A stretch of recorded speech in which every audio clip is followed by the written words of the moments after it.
Capítulo 60. O príncipe Rajen observou enquanto o banquete era servido no grande salão. Sobela estava de braço dado com ele enquanto o fazia. O salão era enorme. Não era apenas o refeitório, era o salão de baile, onde muitas reuniões haviam ocorrido ao longo dos anos. As paredes de pedra estavam repletas de arandelas com inúmeras velas que banhavam o salão com uma luz alaranjada. Acima, havia um teto aberto que permitia que as estrelas brilhassem com sua luz abençoada sobre os que estavam lá dentro, perto. Da extremidade oposta, havia uma escadaria de pedra que levava a uma pequena área reservada onde os convidados mais elitistas do príncipe podiam jantar. Havia apenas 6 mesas, cada uma pequena o suficiente para acomodar apenas 3 convidados e o acompanhante. Foi lá em cima que eles ficaram, observando a situação se desenrolar. Você não precisa assistir a isso, meu príncipe. Sua amante elfa-demônio o abraçou com um pouco mais de força. Apesar de tudo, sua voz rouca ainda estava embargada pela dor pessoal de antes. Eu sei, eu só queria me distrair. Os convites foram enviados a todos os nobres da cidade, e uma dispensa especial foi enviada a todos os estabelecimentos, prometendo imunidade do imposto para o proprietário por uma temporada. Se eles deixassem seus clientes brindarem com um copo ou caneca para você sem custo algum esta noite, mandei os pregoeiros saírem e anunciarem. Ele sentiu o lábio inferior tremer e suas pernas poderosas ficarem mais fracas do que as de um mendigo aleijado. Sobela o puxou para trás, fazendo-o cair em uma cadeira virada para o lado. Ela o acompanhou, agachando-se na frente de onde ele havia caído. Os braços dele a envolveram pelas costas e pressionaram a testa contra a dela. Os chifres que iam da lateral da cabeça dela até uma ponta quase igual à testa sempre foram uma coisa de beleza erótica para ele. Tantas vezes ela sussurrara: "Pegue-me pelos chifres." Era uma frase favorita. Como ele estava agora, não conseguia vê-los. Sinto muito, sinto muito."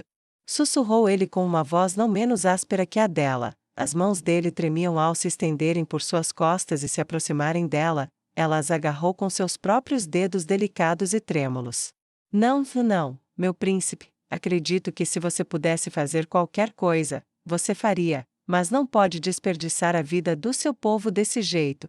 E eu morro como um herói, isso salvará 500 cidadãos e fará sua reputação brilhar ainda mais.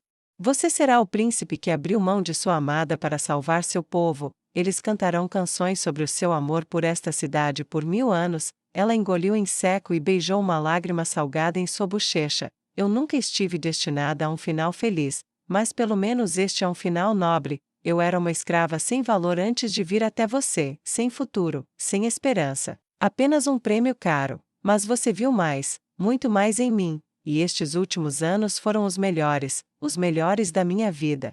Vou valorizá-los até o último momento. Não terei medo, prometo.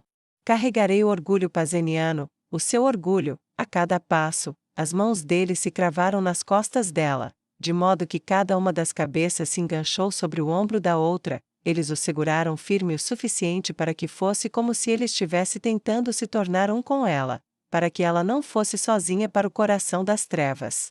Os preparativos para o banquete estavam quase esquecidos, cada um tinha toda a distração necessária. Lá em cima, acima de tudo, por horas até os convidados começarem a chegar.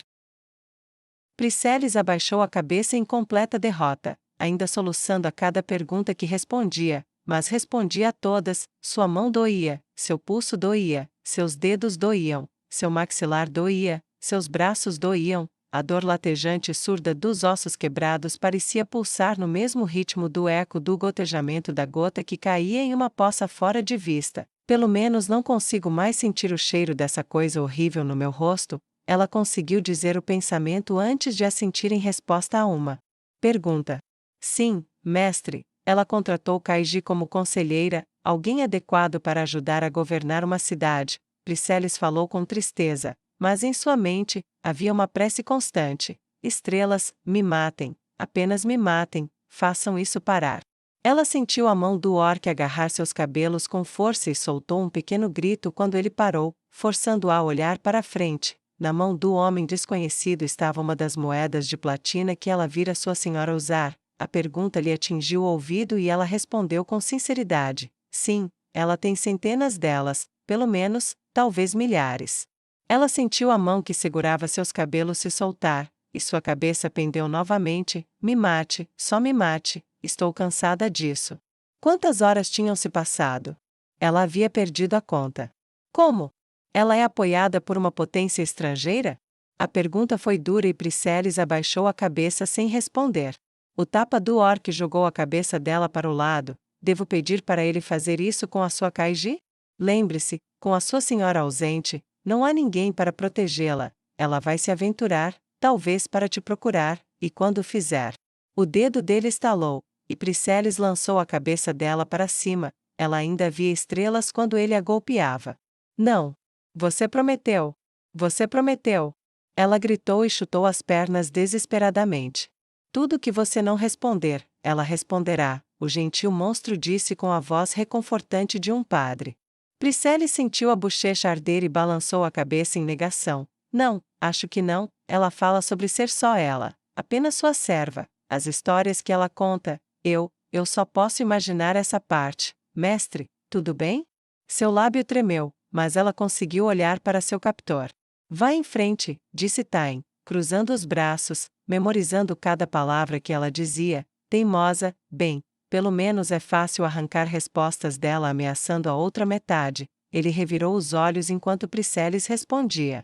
Eu a ouvi falando sobre suas fazendas uma vez, acho que ela ganhava dinheiro assim, era dona da maior parte das terras agrícolas em um reino distante. As pessoas precisam comer e, bem, isso é só um palpite, provavelmente algumas outras coisas, mas principalmente isso, eu acho. Priscillis se curvou, eu sou uma traidora. Eu sou uma traidora, eu sou uma traidora, eu sou uma traidora. Eu prometi à minha senhora que seria boa. Eu prometi à minha senhora gentil e assustadora, e eu a estou traindo, por que não posso simplesmente morrer? Lá fora, ela começou a ouvir o rugido do trovão no céu. Que um raio me atinja, estrelas, estrelas lá em cima, meus deuses, dei-me a misericórdia da morte para que eu não faça pior, por favor, não aguento muito mais. Seu maxilar lhe dava pontadas agudas no cérebro cada vez que falava, já havia dado 3 golpes antes do último, com o canto do olho, ela viu um de seus dentes caído no chão. Ela esperou, com os olhos opacos e encarando o sangue em seu colo, pela próxima pergunta, seu corpo completamente mole, e os gritos vindos do corredor chegaram aos seus ouvidos. Ela ouviu a voz do Goblin chamando um nome, Tain. Sai daqui, temos um problema. O humano praguejou e olhou para o orc enorme. Fique de olho nela. Sem tocar, o orc grunhiu e o humano os deixou em paz. Uma vez no corredor, ele seguiu a voz estridente de Grekin. O Goblin estava parado na porta, a mão ainda apertada na maçaneta, como se temesse que ela fosse aberta a qualquer momento. Tain sentiu sua breve explosão de raiva se dissipar. Os olhos normalmente calmos do pequeno criminoso com a grande arma estavam arregalados de alarme. O que foi? Perguntou Tain com uma sensação de gelo subindo pela espinha. O Adnan, o turno dele no hotel, ela voltou. O comentário de Grekin pareceu assustador demais para um simples retorno. Tain deu de ombros. E daí? Sabíamos que ela voltaria eventualmente, elementos perturbadores costumam fazer isso. Ele colocou as mãos na cintura, desembucha, esse não é o verdadeiro problema, certo? Grekin engoliu em seco e sua voz estridente e aguda de Goblin ecoou pelas paredes. Não, de alguma forma, ela conseguiu um regimento inteiro de soldados, cavalaria, pelo visto, estão interrogando todo mundo no Distrito Superior, ela realmente quer que esta seja encontrada. Isso não é um bate-papo comum, isso é um verdadeiro problema, chefe. O meio-elfo ainda está monitorando o hotel ou não? Tain insistiu, seu pulso começou a acelerar, impulsionado pela tensão do Goblin. Sim, diz que o elfo saiu de carruagem há pouco, em direção ao palácio. A respiração de Grekin estava acelerada, ele olhava de Tain para a porta que segurava, ponderando suas opções. Tain abriu as mãos ao lado do corpo e falou racionalmente, suave como leite escorrendo de uma jarra. Calma, Grekin, tudo leva ao trouxa, certo? Não há nada que ligue nenhum de vocês a nada disso, e com ele morto e abandonado, como vão encontrar este lugar? Certo, Grekin assentiu com urgência, enquanto seu aperto firme na porta se soltava lentamente. Atrás deles, no corredor, ele ouviu uma risada longa, profunda e alegre de mulher.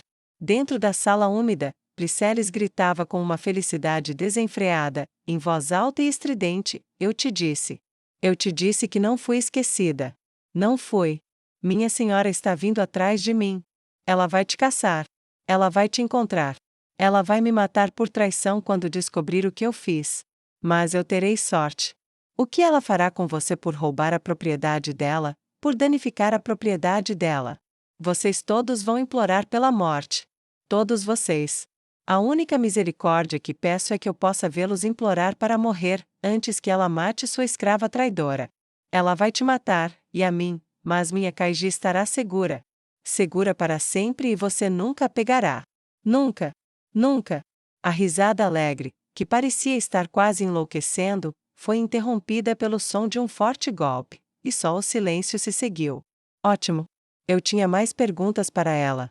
Porra, Borku, Tain xingou e cerrou o punho, fingindo o melhor que podia que não sentia um arrepio na espinha.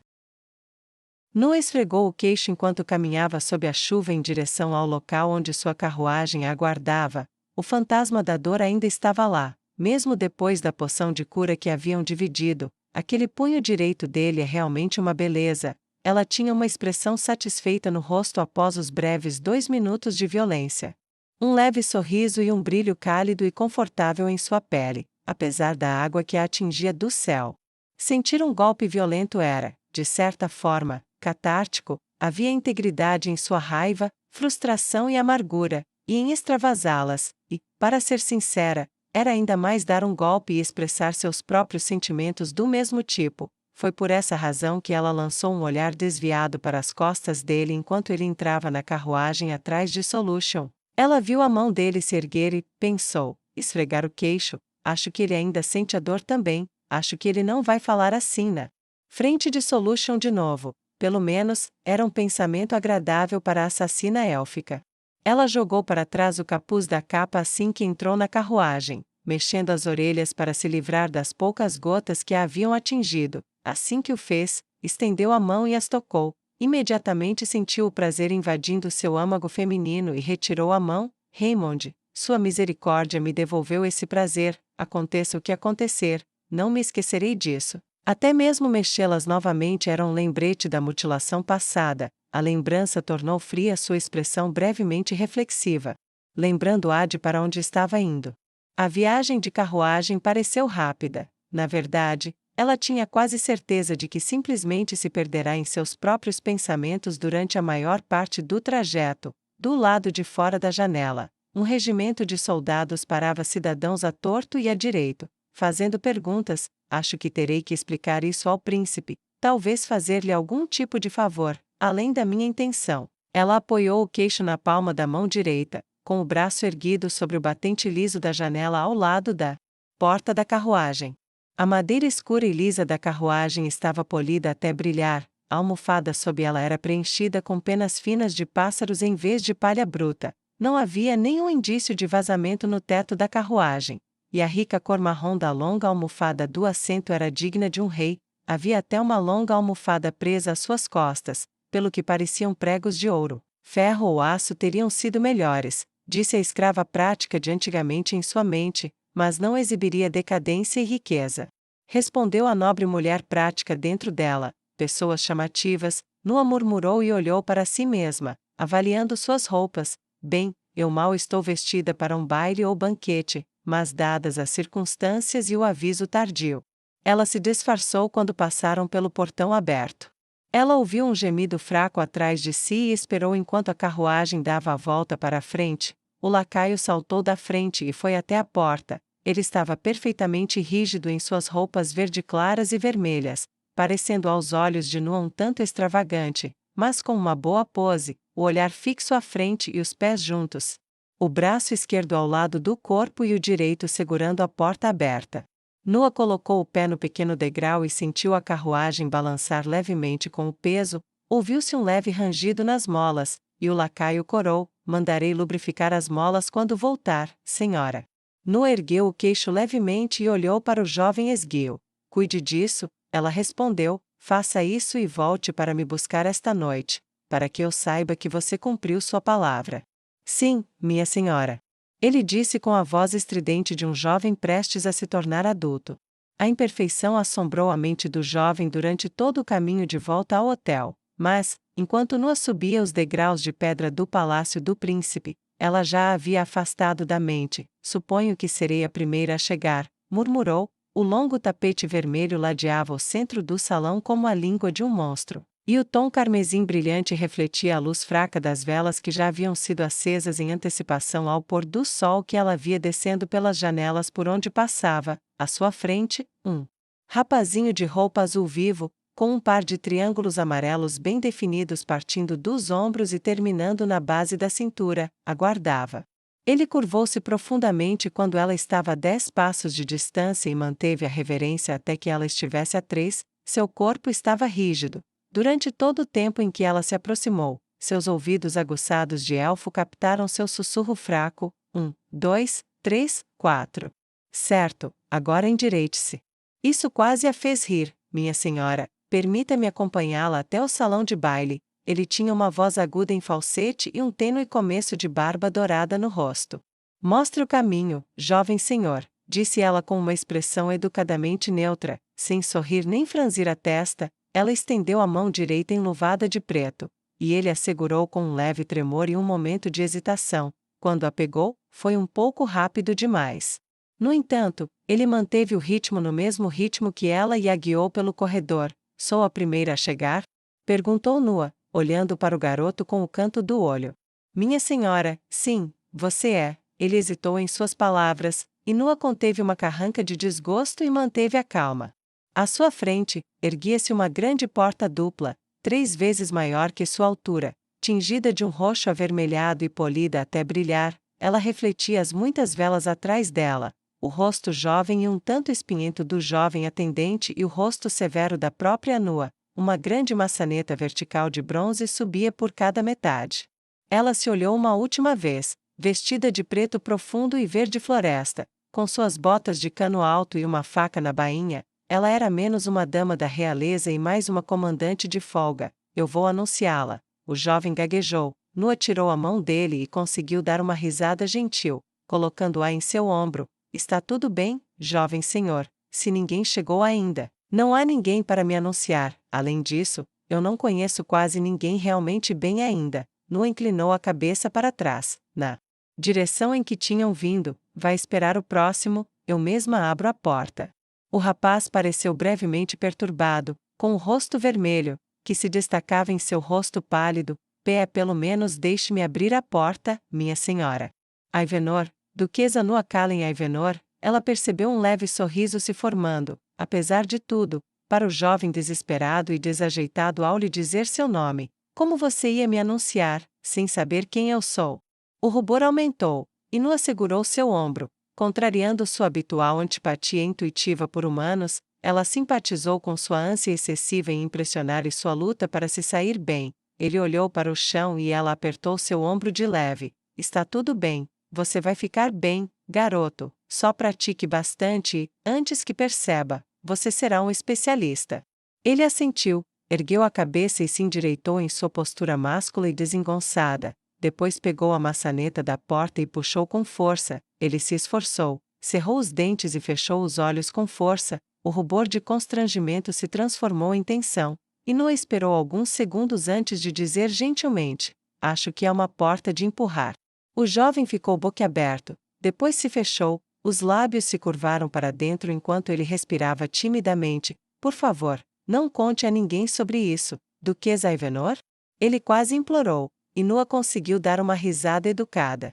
Não se preocupe, seu segredo está seguro comigo. Ela piscou para ele enquanto a porta se abria para dentro, enquanto ele morria de vergonha. Ela passou pela porta, que se fechou atrás dela. O rapaz tinha razão, pelo menos nisso. Por um momento, pareceu que estava completamente vazia, um piso de madeira lisa e polida para dançar, enquanto, de um lado, havia uma mesa pesada, longa e escura de madeira. As cadeiras eram de madeira escura tingida e entalhadas com círculos espiralados de ripas de madeira que dariam uma elasticidade natural ao encosto apoiado nelas. Sobre a mesa já havia muitos pratos de prata dispostos com colheres, facas e garfos de prata já posicionados, e muitas taças de prata dispostas com eles. De um lado da sala, em frente à mesa, havia uma grande porta dupla, mas o que chamou sua atenção foi um som fraco. Seus olhos seguiram o barulho até as escadas e subiram até o andar superior da área de jantar. Ali, o príncipe sentou-se curvado para a frente, com Sobela de joelhos, inclinando-se para a frente, de modo que sua cabeça repousasse em seu colo. Por um instante, ela percebeu o óbvio, só então ela identificou o ruído e seus olhos aguçados perceberam que o rosto dele não demonstrava nada de feliz.